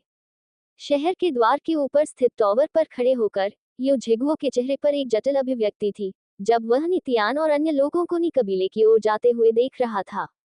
थंडर बीस्ट, ऐसा लगता है कि बच्चे को वास्तव में क्लाउड सोआरिंग संप्रदाय के पुराने अमर ने अपना शिष्य बना लिया है। युन झिगुओ ने एक गहरी सांस ली, ये जानते हुए कि नीतियान की वजह से ब्लैक क्लाउड सिटी के भीतर नी कबीले का पैर जमाना और भी ज्यादा मजबूत हो जाएगा। इस बीच युन कबीले में अपनी कबीले के खिलाफ लड़ने की ताकत नहीं होगी। थोड़ी देर बाद नीतियान और अन्य लोग नी कबीले में पहुंचे। जब नी डोंगहाई को पता चला कि जियांग लिंगजू नीतियान के साथ वापस आ गई है तो वह गर्मजोशी से उनका स्वागत करने के लिए बाहर आया ताकि क्लाउड सोआरिंग पर्वत पर क्या हुआ था इसके बारे में पूछताछ कर सके। निकियान भी उनका स्वागत करने के लिए अपने घर से बाहर आई। कुछ ही समय में अन कबीले से अनरोंग भी अनहे से संदेश प्राप्त करने के बाद नी कबीले की ओर दौड़ पड़ा। ब्लैक क्लाउड सिटी के लोगों को आध्यात्मिक खजाने के संप्रदाय में हुए भारी बदलावों के बारे में कोई खबर नहीं मिली थी। रक्त संप्रदाय और भूत संप्रदाय के शक्तिशाली विशेषज्ञों ने पूरे आध्यात्मिक खजाने के संप्रदाय को बंद कर दिया था, जिससे सभी ध्वनि पत्थरों का प्रभाव खत्म हो गया था। नी कबीले और एनरोन के सदस्यों सहित सभी ने यह मान लिया था कि नितियान अभी अभी क्लाउड सोआरिंग संप्रदाय से लौटा है, इसलिए वे इस बात को लेकर उत्सुक थे कि वे वहां से कैसे निकले। हम आध्यात्मिक खजाने के संप्रदाय से बच निकले हैं। एन शी ने एक हल्की सांस ली और सब कुछ विस्तार से बताया। उसने उन्हें आध्यात्मिक खजाना संप्रदाय पर भूत संप्रदाय और रक्त संप्रदाय के आक्रमण के बारे में बताया, पृथ्वी की गहराई से पृथ्वी ज्वाला जानवर के बाहर निकलने के बारे में बताया, और स्कारलेट ज्वाला पर्वत श्रृंखला को लावा के समुद्र में बदल दिए जाने के बारे में बताया। जब वह ये बातें समझा रही थी, तो समाचार पाकर नी कबीले के बुजुर्ग भी वहां एकत्र हो गए। उसके बोलने के बाद नी कबीले के सभी सदस्यों के साथ साथ एनरोंग और एनहे के चेहरे भी अत्यंत पीले और गंभीर हो गए। उन्होंने कभी उम्मीद नहीं की थी कि आध्यात्मिक खजाने के संप्रदाय में ऐसे स्वर्ग हिलाने वाले परिवर्तन होंगे। नरक संप्रदाय, भूत संप्रदाय और रक्त संप्रदाय की कार्रवाइयों की श्रृंखला ने पहले ही ज्वाला स्वर्ग के दायरे में एक क्रूर घरेलू युद्ध को जन्म दे दिया था। एक बार ऐसा युद्ध शुरू हो जाए तो उसे शीघ्र समाप्त नहीं किया जा सकता, तथा संभवतः वह कई वर्षों तक चलता रहेगा। नी कबीला उन अधीनस्थ कबीलों में से एक था जो क्लाउड सोआरिंग संप्रदाय से चिपके हुए थे। उन शक्तिशाली संप्रदायों के सामने, जिन्होंने सदियों से ज्वाला स्वर्ग के क्षेत्र पर अपना दबदबा बनाए रखा था, नी कबीले की ताकत इतनी नगण्य थी कि उसे नजरअंदाज किया जा सकता था। एक बार जब पूरे क्षेत्र में खूनी युद्ध छिड़ गया तो देर सवेर हर कोई उसमें घसीट लिया गया। ज्वाला स्वर्ग के शांतिपूर्ण क्षेत्र में होने वाले भीषण रक्तपात पर विचार करने के बाद नी डोंगहाई और एनरोंग दोनों एक ही समय में गंभीर, भयभीत और खोए हुए लग रहे थे। लंबे चेहरे वाले नी डोंगहाई को देखते हुए नी तियान ने स्पिरिट फाउंड पिल वाला केस निकालने से पहले एक पल सोचा। दादाजी, यह एक स्पिरिट फाउंड गोली है। यह आपके टूटे हुए आध्यात्मिक सागर को फिर से बनाने में मदद करेगी। ये कहते हुए उसने उसे आगे बढ़ा दिया। एक स्पिरिट फाउंड गोली। नी डोंगहाई हैरान रह गया। उन्हें विभिन्न प्रकार की गोलियों के ग्रेड और प्रभावों के बारे में गहरी समझ नहीं थी, और इसलिए उन्होंने स्पिरिट फाउंड पिल का नाम भी नहीं सुना था। सच्चाई ये थी कि स्पिरिट फाउंड पिल्स शायद ही कभी फ्लेम हेवन के दायरे में दिखाई देती थी, और उसकी पहचान और स्थिति के कारण उसे कभी भी एक भी देखने का मौका नहीं मिला होगा। इसलिए ये स्वाभाविक था कि वह थोड़ा खोया हुआ लग रहा था। एन शी ने बताया, ये स्पिरिट फाउंड पिल डार्क अंडरवर्ल्ड के दायरे से है। इसका सबसे बड़ा काम टूटे हुए आध्यात्मिक समुद्र का पुनर्निर्माण करना है। नी डोंगहाई की आंखें अचानक चमक उठी। नी कियान भी चौंक गई। कांपती आवाज में उसने पूछा, क्या तुम गंभीर हो? आन शी ने धीरे से अपना सिर हिलाया। किसने सोचा था कि मैं उस दिन को देखने के लिए जीवित रहूंगा जब मैं अपने आध्यात्मिक सागर को पुनः प्राप्त करूंगा और साधना के मार्ग पर फिर से चलूंगा। नी डोंगहाई ने जिस हाथ से केस लिया था, वह कांपना बंद नहीं कर सका, क्योंकि वह पहले से ही उत्साह से अभिभूत था। कई वर्षों से वह अपने आध्यात्मिक सागर के पुनर्निर्माण का सपना देख रहा था ताकि वह साधना जारी रख सके। जब से उसका आध्यात्मिक सागर नष्ट हुआ था, तब से उसकी साधना का द्वार हमेशा के लिए बंद हो गया था। यही कारण था कि नी कबीले में उसकी स्थिति में विनाशकारी गिरावट आई थी, जिसने नी बेचुआन को अवसर का लाभ उठाने और कबीले के मुखिया का पद लेने का मौका दिया। जब उसने अपनी शक्ति खो दी, तो कबीले के भी बुजुर्ग जो पहले उसे बहुत सम्मान देते थे और उसका समर्थन करते थे, वे भी धीरे धीरे उससे दूर हो गए। पिछले कुछ वर्षों में उन्होंने बहुत अधिक दबाव झेला था। इस दबाव ने उन्हें लगभग डुबो दिया था और प्रतिरोध करने की उनकी इच्छा को भी दबा दिया था। यदि नित्यान ने इतनी महान उपलब्धियां हासिल नहीं की होती और नियमों के बावजूद क्लाउड सोआरिंग संप्रदाय का शिष्य नहीं बना होता, तो वह सब कुछ खो देता। निकियान अपनी खुशी को रोक नहीं पाई। पिताजी, हम ब्लैक क्लाउड सिटी के मामलों का ध्यान रख सकते हैं। आपको अपने निजी कमरे में वापस जाना चाहिए और अपने आध्यात्मिक सागर के पुनर्निर्माण के लिए स्पिरिट फाउंड पिल का उपयोग करना चाहिए। ठीक है। नी डोंगहाई ने गहरी सांस ली और खुद को शांत करने के लिए मजबूर किया। निजी तौर पर एनरोंग से कुछ कहने के बाद वह तुरंत चला गया। नी कबीले के सभी सदस्य पूरी तरह से आश्चर्यचकित होकर नी तियान की ओर देखने लगे। उनमें से कई लोग बहुत प्रभावित हुए। नितियान वास्तव में खजाना सम्मेलन के दौरान दूसरे क्षेत्र से एक कीमती गोली प्राप्त करने में कामयाब रहा था, एक गोली जो उस समस्या को हल कर सकती थी जो कई वर्षों से निडोंगहाई पर भारी पड़ रही थी। इसके अलावा वू ताओ के अनुसार नितियान एक चमत्कारी उड़ने वाले आध्यात्मिक जानवर पर सवार होकर ब्लैक क्लाउड सिटी में वापस आया था। वे केवल इतना जानते थे कि नितियान को क्लाउड सोआरिंग संप्रदाय ने स्वीकार कर लिया है। हालांकि अपनी तुच्छ स्थिति के कारण उन्होंने केवल इतना सुना कि क्लाउड सोआरिंग संप्रदाय के एक रहस्यमय विशेषज्ञ ने नितियान पर ध्यान दिया था, और यह भी नहीं जानते थे कि यह असली था या नकली। केवल अब उन्हें एहसास हुआ कि वह युवक जिसके पास पहले केवल पाश्विक बल था और कोई साधना प्रतिभा नहीं थी, पहले से ही एक असाधारण व्यक्ति बन गया था, जैसे एक मछली जो ड्रैगन गेट से कूद गई और ड्रैगन बन गई। अचानक कई कबीले के बुजुर्ग जो पहले नितियान से दूरी बनाए रखते थे, उनकी प्रशंसा करने में बहुत उदार हो गए। प्यार भरी मुस्कान से भरे चेहरों पर उन्होंने नितियान के सिर को सहलाकर अपना समर्थन और प्रशंसा व्यक्त की। हाँ, मुझे हमेशा से पता था कि तुम असाधारण हो। फिर भी मुझे कभी उम्मीद नहीं थी कि तुम अपने दादाजी के लिए ऐसी चमत्कारी गोली पा सकोगे। अच्छा बच्चा, नी कबीले को तुम पर गर्व है। कृपया जब भी समय मिले हमसे मिलने आएं। कबीले के सभी बच्चों को आपको अपना आदर्श मानना चाहिए। नितियान को इस बात पर कोई आश्चर्य नहीं हुआ कि बुजुर्ग इस तरह से व्यवहार करेंगे। कुछ विनम्रतापूर्ण बातचीत करने के बाद उसने जल्दी से बहाना बनाया कि वह थका हुआ था और नी कबीले के मुख्य हॉल से बाहर निकल गया। एनरोन जाने के लिए उतना उत्सुक नहीं था। उसने और एन बहनों ने नी कबीले के भीतर एक खाली अतिथि कक्ष ढूंढा और गुप्त रूप से इस बारे में चर्चा की कि अगर आध्यात्मिक खजाना संप्रदाय वास्तव में खत्म हो गया तो एन कबीला किस रास्ते पर चल सकता है। जहां तक जियांग लिंगजू और ये गुमों का प्रश्न है, चूंकि वे क्लाउड सोआरिंग संप्रदाय में वापस नहीं लौट सकते थे, वे केवल अस्थायी रूप से नी कबीले में रह सकते थे और क्लाउड सोआरिंग संप्रदाय से समाचार की प्रतीक्षा कर सकते थे। पान ताओ भी नी कबीले में रहे। उस रात नितियान, जो वास्तव में थका हुआ था, उसने अपने कमरे में साधना का अभ्यास नहीं किया जैसा कि वह सामान्य रूप से करता था।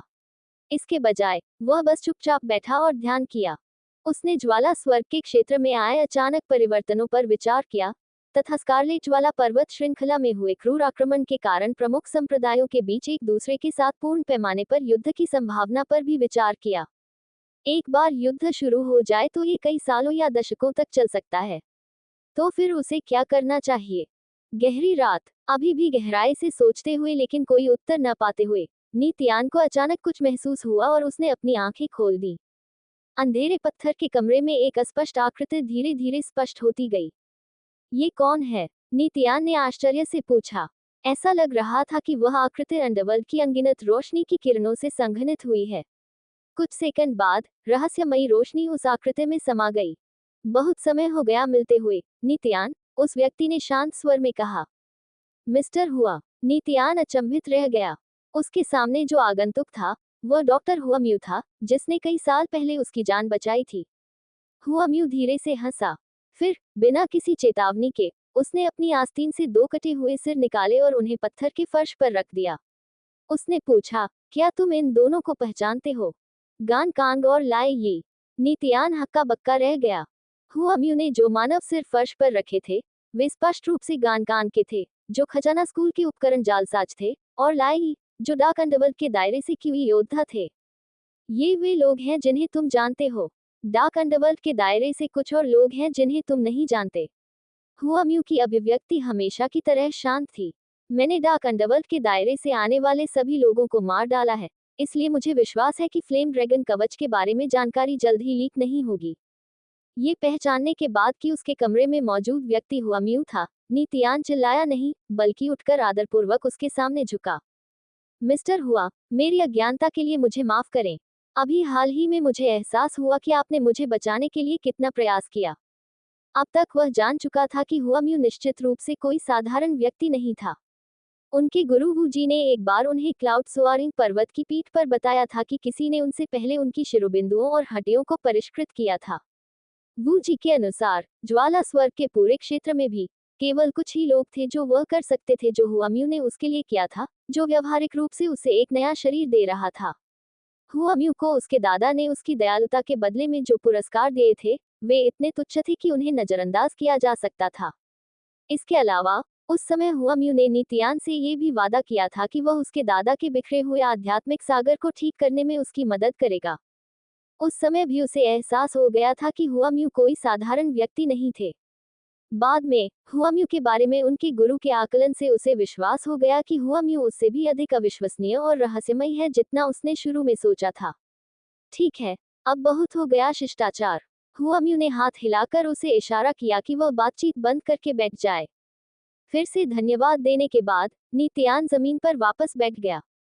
हैरान चेहरे के साथ उसने पूछा, मिस्टर हुआ, आप यहाँ क्यों हैं? और आपने गान कांग और लाई यी को क्यों मारा? हुआम्यू ने अपना हाथ हवा में उठाया और अगले ही सेकंड में गान कांग और लाई यी के सिर गायब हो गए। उसकी गहरी आंखें रहस्यमयी, गहरे हरे रंग की रोशनी से चमक रही थी। वास्तव में यह कोई संयोग नहीं था कि मैं इतने साल पहले ब्लैक क्लाउड सिटी में आया था। नीतियान पूरी तरह ध्यान से सुन रहा था। हुआम्यू ने बताया, मैं रक्तकोर के ठिकाने की जांच करने के लिए ज्वाला स्वर्ग के दायरे में आया था। लंबे समय तक जानकारी इकट्ठा करने के बाद मुझे पता चला कि रक्तकोर को क्लाउड सोआरिंग संप्रदाय से लियू यान ने प्राप्त किया था। फिर कई गुप्त जांचों के बाद मैंने आखिरकार पुष्टि की कि रक्तकोरनी कबीले में समाप्त हो गया। जिस क्षण मैंने तुम्हारी ओर देखा, मुझे रक्तकोर की आभा का एहसास हुआ। यह महसूस करने के बाद कि ब्लड कोर आपके साथ था और उसने आपको अपना मालिक स्वीकार कर लिया है, मैंने न केवल आपके बुखार को ठीक करने का, बल्कि आपके शरीर से अशुद्धियों को भी निकालने का फैसला किया। भ्रमित होकर नीतियान ने कहा, सचमुच? उस समय मैं बस जानवर की हड्डी को अपने साथ ले गया था और उसमें अपनी अनोखी प्रकृति का कोई संकेत नहीं दिखा। एक बड़ी हंसी के साथ हुआम्यू ने कहा, तुम सही हो, लेकिन ऐसा सिर्फ इसलिए हुआ क्योंकि तुम उस समय बदलावों को महसूस नहीं कर पाए थे। सच तो यह है कि इसने तुम्हें बहुत पहले ही स्वीकार कर लिया है। सचमुच? नीतियान उसके शब्दों से अचंभित रह गया। मूल रूप से ब्लड कोर और फ्लेम ड्रैगन आर्मर एक सेट थे और मैं एक बार उनके पूर्व मालिक से मिला था। थोड़ी देर की हिचकिचाहट के बाद हुआम्यू ने आगे कहा, जब से उनके पूर्व मालिक की मृत्यु हुई है, तब से ब्लड कोर और फ्लेम ड्रैगन आर्मर अलग हो गए हैं। पूर्व मालिक की मृत्यु के बाद मैंने अपने मन में एक वादा किया था कि मैं फ्लेम ड्रैगन आर्मर को फिर से पूरा बनाऊंगा और इसे अगले मालिक को सौंप दूंगा जिसे ये पसंद आएगा। ये पता चला कि ब्लड कोर ने आपको चुना है। लाई ही ने डार्क अंडरवर्ल्ड के दायरे से फ्लेम ड्रैगन कवच क्यों लाया? इसका कारण ये था कि मैंने जानबूझकर उसे यह जानकारी लीक कर दी थी कि रक्तकोर शायद फ्लेम हेवन के दायरे में चला गया है। उस जानकारी को इकट्ठा करने के बाद लाई ही ने अपने गुरु से फ्लेम ड्रैगन कवच प्राप्त किया, जिससे उसे रक्तकोर को बाहर निकालने के लिए उपयोग करने की उम्मीद थी। अब तक न केवल फ्लेम ड्रैगन कवच और ब्लड कोर फिर से एक हो गए हैं, बल्कि इसने पृथ्वी की ज्वाला क्रिस्टल स्ट्रिंग्स के साथ अपने नुकसान की मरम्मत भी की है, जिसे इसने भारी उथल पुथल के बाद स्कारलेट फ्लेम माउंटेन रेंज से एकत्र किया था। चूंकि ब्लड कोर ने आपको अपना नया मालिक चुना है, इसलिए यह आपकी आत्माओं के बीच की कड़ी के माध्यम से आपसे संपर्क करेगा और पर्याप्त अर्थ फ्लेम क्रिस्टल स्ट्रिंग्स को अवशोषित करने के बाद आपकी आभा का अनुसरण करते हुए आपके पास वापस आएगा। नीतियान हैरान रह गया। क्या ये तुम्हारी वजह से था कि लाई ही ने आध्यात्मिक खजाने के संप्रदाय के लिए फ्लेम ड्रैगन कवच लाया था? हुआम्यू ने थोड़ा सिर हिलाया। मैंने पहले ही उन सभी का ख्याल रख लिया है जो फ्लेम ड्रैगन आर्मर और ब्लड कोर के बारे में जानते हैं और जो डार्क अंडरवर्ल्ड के दायरे से आए हैं। मुझे उम्मीद नहीं है कि ब्लड कोर के फ्लेम ड्रैगन आर्मर के साथ विलय की खबर जल्द ही डार्क अंडरवर्ल्ड के दायरे में फैलेगी, नहीं ये तथ्य कि वे आपके कब्जे में हैं। आपने मेरी मदद करने के लिए इतनी मेहनत क्यों की, मिस्टर हुआ? नीतियान ने पूछा। एक बात के लिए, मैंने यह अपने वचन का सम्मान करने के लिए किया। मैंने फ्लेम ड्रैगन कवच और ब्लड कोर को फिर से मिलाने का वादा किया और इसे अपना अगला मालिक चुनने दिया। इन शब्दों के साथ हुआम्यू कुछ देर के लिए चुप रहा और फिर बोला, दूसरी बात, मुझे एक एहसान मांगना है। मेरी तरफ से एक एहसान? नीतियान हैरान था। वह खुद को ये सोचने से नहीं रोक पाया कि हुआम्यू जैसा शक्तिशाली विशेषज्ञ उससे क्या चाहता होगा। आखिरकार हुआम्यू ने लाई यी को ज्वाला स्वर्ग के दायरे में लाने के लिए एक जाल बिछा दिया था और उसके बाद उसे गानकान के साथ साथ रक्त कोर के लिए आए हर विदेशी क्यूई योद्धा को उन्होंने मार डाला था। वह इसका पता नहीं लगा सका। मुझे अब तुमसे कुछ भी करने की जरूरत नहीं है क्योंकि तुम्हारे पास अभी वो सब नहीं है जो इसके लिए जरूरी है। हालांकि शायद किसी दिन तुम ऐसा कर सको। थोड़ी देर की हिचकिचाहट के बाद हुआम्यू ने कहा, ब्लड कोर ने तुम्हें एक कारण से चुना है। तुम्हारे पास कुछ ऐसा है जो बहुत खास है, बस तुम अभी इसे समझ नहीं पा रहे हो। ब्लड कोर द्वारा आपको अपना नया मालिक चुनने और आपके गुरु द्वारा आपको अपना शिष्य बनाने के पीछे का कारण एक ही है, वे दोनों आपकी विशिष्टता को समझते थे। जब तक तुम सुरक्षित रहोगे और अपनी साधना जारी रखोगे, भविष्य में किसी दिन तुम अवश्य समझ जाओगे कि मैं किस बारे में बात कर रहा हूँ। केवल जब आप एक निश्चित साधना स्तर पर पहुंच जाएंगे और आपके पास ज्वाला ड्रैगन कवच की शक्ति को पूरी तरह से प्रदर्शित करने की क्षमता होगी, तभी मैं आपको बताऊंगा कि मैं आपसे क्या करना चाहता हूँ।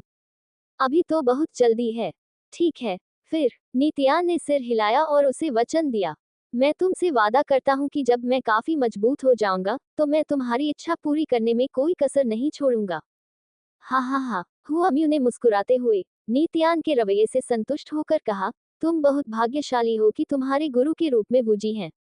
तुम संभवतः पूरे ज्वाला स्वर्ग के दायरे में इससे ज्यादा एक बेहतर गुरु की उम्मीद नहीं कर सकते। वूजी ज्वाला स्वर्ग के दायरे में सबसे मजबूत साधक नहीं हो सकते हैं, लेकिन जब बात शिक्षण की आती है तो वह निश्चित रूप से सबसे योग्य हैं। हुआम्यू के शब्दों से आश्चर्यचकित होकर नित्यान ने पूछा, क्या आप मेरे स्वामी को जानते हैं? हुआम्यू ने अपना सिर हिलाया। हम व्यक्तिगत रूप से नहीं मिले हैं, लेकिन मैं उसके बारे में जानता हूँ। फिर उसका चेहरा अचानक गंभीर हो गया और उसने कहा, ब्लड कोर के बाद आए डार्क अंडरवर्ल्ड के उन साधकों को मारने के अलावा मेरे यहाँ आने का एक और कारण है। मुझे आपको एक बड़ी घटना के बारे में सूचित करना है। अगर ऐसा न होता तो मैं गान कांग और लाई यी को खत्म करने के बाद चुपचाप चला जाता और मैं आपसे मिलने नहीं आता। कोई बड़ी घटना? नित्यान उत्सुक था। गहरी सांस लेकर हुआम्यू ने गंभीरता से समझाया, कभी कभी गिरते सितारों के क्षेत्र के 9 क्षेत्रों में 3 द्वार खुलेंगे। उन्हें स्वर्ग द्वार कहा जाता है, जहां केवल छोटे स्वर्ग या बड़े स्वर्ग चरण के साधना आधार वाले क्यूई योद्धा ही प्रवेश कर सकते हैं। वे तीनों द्वार एक ही अद्भुत आयाम की ओर ले जाते हैं, जहां 3 स्वर्ग चरणों में क्यूई योद्धा खुद को प्रशिक्षित कर सकते हैं। स्वर्ग द्वारों के अलावा सांसारिक क्षेत्र, गहन क्षेत्र और आत्मा क्षेत्र के क्यूई योद्धाओं के प्रवेश के लिए क्षेत्र द्वार भी हैं।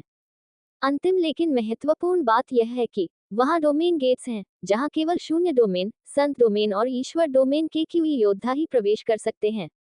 जहां तक मुझे पता है, कभी भी गिरते सितारों के डोमेन में रियल्म गेट्स या डोमेन गेट्स नहीं दिखाई दिए हैं, केवल स्वर्ग के द्वार। नित्यान की अभिव्यक्ति चमक उठी। स्वर्ग द्वार, क्षेत्र द्वार और डोमेन द्वार। उन्होंने वूजी से सीखा था कि एक क्यू योद्धा के साधना आधार को 10 चरणों में विभाजित किया जा सकता है। सबसे बुनियादी क्यूई शोधन चरण के बाद 3 स्वर्ग चरण थे, लघु स्वर्ग, स्वर्ग और महान स्वर्ग। फिर सांसारिक क्षेत्र, गहन क्षेत्र और आत्मिक क्षेत्र थे। शून्य क्षेत्र, संत क्षेत्र और ईश्वर क्षेत्र शीर्ष स्तर थे। ऐसा कभी कभार ही होता था कि 3 स्वर्ग द्वार गिरते तारों के क्षेत्र के 9 क्षेत्रों के विभिन्न भागों में खोले जाते थे और केवल 3 स्वर्ग चरणों के क्यूई योद्धा ही उन द्वारों से होकर गुजरने और प्रशिक्षण लेने में सक्षम होते थे। हुआम्यू के अनुसार रियल्म गेट्स और डोमेन गेट्स केवल तारों वाले आकाश के बीच दूरस्थ डोमेन में ही दिखाई देंगे। जहां तक उन द्वारों की उत्पत्ति का प्रश्न है तथा वे कभी कभार ही क्यों दिखाई देते थे, इस बारे में हुआम्यू ने कोई स्पष्टीकरण नहीं दिया। हुआम्यू ने नित्यान को सारी जानकारी पचाने के लिए ज्यादा समय नहीं दिया। उसने आगे बताया, दिव्य क्षमताओं वाले कुछ महान विशेषज्ञों की गणना और भविष्यवाणियों के अनुसार इस बार 3 स्वर्ग द्वारों में से एक, ज्वाला स्वर्ग के दायरे में नरक संप्रदाय के पास कहीं खुलेगा। अन्य लोगों के कुछ लोगों ने पहले ही गुप्त रूप से नरक संप्रदाय, रक्त संप्रदाय और भूत संप्रदाय को इसकी सूचना दे दी है, जिसका उद्देश्य स्वर्ग के 3 चरणों के अपने कुछ साधकों को स्वर्ग द्वार में प्रवेश कराना है, जो नरक संप्रदाय के पास दिखाई देगा। हर स्वर्ग द्वार पर केवल 100 प्रतिभागियों को ही प्रवेश की अनुमति होगी। जैसे ही क्लाउड सोआरिंग संप्रदाय, आध्यात्मिक खजाना संप्रदाय, ग्रेवल संप्रदाय और मिस्टिक मिस्ट संप्रदाय को संदेश प्राप्त होगा, वे निस्संदेह अपने तीनों स्वर्ग चरणों के शिष्यों को वहां लाने की व्यवस्था करने में कोई कसर नहीं छोड़ेंगे। उस समय तक यदि नरक संप्रदाय, भूत संप्रदाय और रक्त संप्रदाय रास्ते में आ गए, तो दोनों पक्षों के बीच भयंकर युद्ध छिड़ना तय है। इसलिए ये जानते हुए कि युद्ध अपरिहार्य है, दूसरे गठबंधन ने आपके संदेश प्राप्त करने से पहले आध्यात्मिक खजाने के संप्रदाय पर हमला करने का फैसला किया। इस तरह वे स्वर्ग के द्वार में प्रवेश करने की पात्रता पर युद्ध से पहले आपके पक्ष की ताकत को कमजोर करने और आपके गठबंधन को अपंग करने में सक्षम होंगे। नरक संप्रदाय, रक्त संप्रदाय और भूत संप्रदाय का समर्थन करने वाली शक्तिशाली विदेशी ताकतें भी हैं, जो आपके 4 संप्रदायों को स्वर्ग के द्वार में कोई भी स्थान लेने की अनुमति नहीं देने की योजना बना रही हैं। थोड़ी देर रुकने के बाद हुआम्यू ने आगे कहा, हालांकि ये खबर चारों संप्रदायों तक फैलने में ज्यादा समय नहीं लगेगा। मिस्ट संप्रदाय के गहन क्षेत्र विशेषज्ञ, जो अन्य क्षेत्रों में यात्रा कर रहे हैं, उन्हें पहले ही कुछ विदेशी स्रोतों से खबर मिल चुकी है कि स्वर्ग के द्वारों में से एक नरक संप्रदाय के क्षेत्र में खुलेगा। वह पहले से ही ज्वाला स्वर्ग के दायरे में वापस जाने के रास्ते पर है। उसके जल्दी से वापस आने से या तो भूत संप्रदाय और रक्त संप्रदाय का आध्यात्मिक खजाने के संप्रदाय पर आक्रमण तुरंत समाप्त हो जाएगा, या लड़ाई और भी क्रूर और बदसूरत हो जाएगी। मुझे डर है कि ज्वाला स्वर्ग के दायरे में स्वर्ग के द्वार खुलने से पहले अशांति का दौर देखने को मिलेगा, और हर संप्रदाय के शिष्य बहुमूल्य अवसरों के लिए जी जान से लड़ेंगे। भौहें सिकुड़ते हुए नीतियान ने पूछा, क्या ये स्वर्ग द्वार की चीज ग्रीन इल्यूजन आयाम परीक्षण के समान है? हरा भ्रम आयाम। हुआम्यू ने अपने दिमाग में कुछ देर तक खोजबीन की और फिर अपना सिर हिलाते हुए कहा, नहीं, स्वर्ग द्वार के भीतर का परीक्षण हरे भ्रम आयाम परीक्षण की तुलना में कहीं अधिक क्रूर और खूनी है। सभी प्रतिभागी छोटे स्वर्ग और बड़े स्वर्ग चरणों के साधना आधार वाले क्यूई योद्धा होंगे। इसके अलावा ज्वाला स्वर्ग के क्षेत्र से क्यूई योद्धा ही परीक्षण में भाग लेने वाले अकेले नहीं होंगे। 3 स्वर्ग चरणों के विदेशी साधक भी गिरते सितारों के क्षेत्र के अन्य 9 क्षेत्रों में 2 अन्य स्वर्ग द्वारों के माध्यम से इसमें प्रवेश करेंगे। वहां आपको ऐसे चमत्कार देखने को मिल सकते हैं जो आपने पहले कभी नहीं देखे होंगे। आप प्राचीन युद्धों के अवशेष देख सकते हैं, या प्राचीन क्यूई योद्धाओं द्वारा स्वर्ग और पृथ्वी से प्राप्त ज्ञान की झलक पा सकते हैं। पहाड़ों या झीलों में खुदी हुई विदेशी कुलों की गुप्त लिपियां हो सकती हैं। आपको स्पिरिट चैनलिंग ग्रेड के कीमती खजाने भी मिल सकते हैं जो फ्लेम ड्रैगन कवच के बराबर हैं। इस बार आपसे मिलने का मेरा दूसरा उद्देश्य आपको ये बताना है कि स्वर्ग का द्वार जल्द ही खुलने वाला है, ताकि आप अपने स्वामी को ये खबर दे सकें ताकि अधिक लोग जान सकें। इसके अलावा मैं चाहता हूं कि आप स्वर्ग के द्वार में प्रवेश करने के अवसर के लिए हर संभव प्रयास करें। उस स्वर्ग और पृथ्वी में संभवतः आप अपने वास्तविक स्वरूप को जान सकेंगे तथा अपने रहस्यों के बारे में जान सकेंगे। हुआम्यू ने सिर्फ इतना कहा कि स्वर्ग का द्वार कितना चमत्कारी है, लेकिन यह नहीं बताया कि यह क्यों मौजूद है। ऐसा लग रहा था कि उसे भी नहीं पता था कि गिरते सितारों के क्षेत्र में स्वर्ग के द्वार क्यों दिखाई देते हैं। नरक संप्रदाय, रक्त संप्रदाय और भूत संप्रदाय द्वारा इतने बड़े पैमाने पर युद्ध छेड़ने के पीछे वास्तविक कारण को बताने के बाद, और नीतियान से अपनी इच्छा व्यक्त करते हुए कि वह जल्द से जल्द वूजी को सूचित करे और स्वयं स्वर्ग द्वार में प्रवेश करने का रास्ता खोजे, हुआम्यू भोर होने से पहले चुपचाप चला गया। नी कबीले में किसी ने भी उसे नीतियान से मिलते नहीं देखा, और न ही किसी को पता था कि उसने उससे क्या कहा था।